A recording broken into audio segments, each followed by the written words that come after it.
Assalamualaikum warahmatullahi wabarakatuh. Good day, Mr. Dai.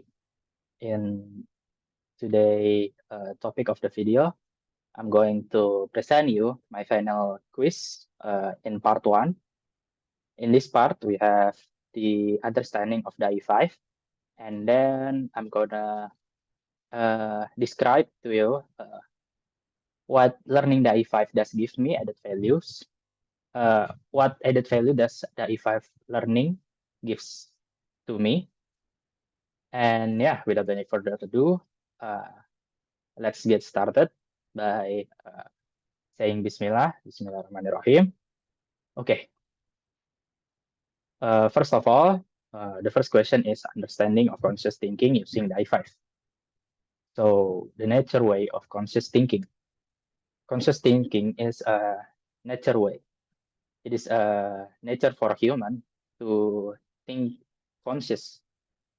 So it's a natural process because conscious thinking arises from the complex functioning of the human brain, which is a product of natural biological process. It is not an external factor, it is internal factor of human being. That's why conscious thinking is part of the nature way.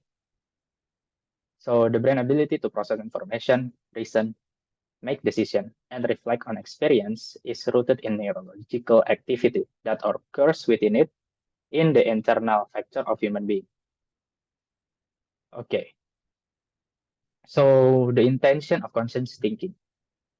Uh, Here I have present to you one of the surah that Allah have mentioned. Walillahi mulkus samawati wal ard yaghfiru liman yasha wa yu'adzibu man yasha wa kana Allahu ghafurur rahim. And to Allah belongs the dominion of the heavens and the earth. He forgives whom he wills and punish whom he wills. And ever is Allah forgiving and merciful. So from this surah we can say that conscious thinking, and that we can say that we have to always stay conscious before making any decision, and that's we always he, and that's we should always think that Allah will watch us what we do. That's why we should always stay conscious before doing something or before making any decision, because Allah will watch us do what we did, and He will punish and mercy whom He forgives or whom He will punish.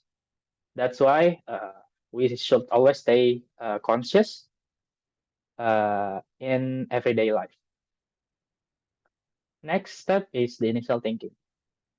In this step, we should always think and analyze the problem. That's why we should always stay conscious to be able to analyze some problem that may have occurred within our life. And initial thinking can be done by studying similar cases, learning a theory, or even setting up a step-by-step formula. And it's usually consists of elaborate the problem, defining the parameter, and making an assumption. So initial thinking done to simplify and make our solution more efficient. This includes defining defining the knowns and the unknowns parameter to our problem or cases, so that we can set our boundaries or constraining parameters in our cases. Next step is idealization or modeling. It is to visualize the problem and the parameter that we have set before in the initial thinking. This is to make our efforts easier, because visualizing the problems make us able to analyze and see the expected outcome. And the last step is instruction set.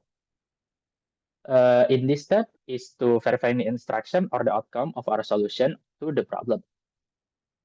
So in the step before, in some step before, which is idealization, initial thinking, and intention, uh, we have done the calculation, the visualization, and setting our goals.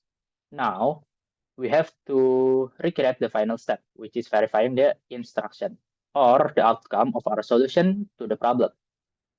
This is done to satisfy the needs of our intention and, of course, to find the ultimate answer to our problem. Okay, the next one that I want to discuss is the added value of the I5. So, first of all, in learning the I5, I realized about God existence. So, in the intention of the I5, it made me realize that I have to always realize that God is everything I have when I'm facing the difficulties or when I'm facing some problems. Next one is the variability of the E5 that can be used. Sorry, this is a typo. That can be used in variety of case, whether it is a small problem like everyday problem or it is an engineering problem. And last one is how systematically the method of DI5 is, because in using the method of DI5 makes me get used to deliver something systematically or in order. And last one, my experimental learning, which which I have conducted in some videos. The first one is the optimization of Kokan, and the last one is the DAI5 to solve engineering problem, which is going to be in the part 2 of this series. So I think that's it. Thank you.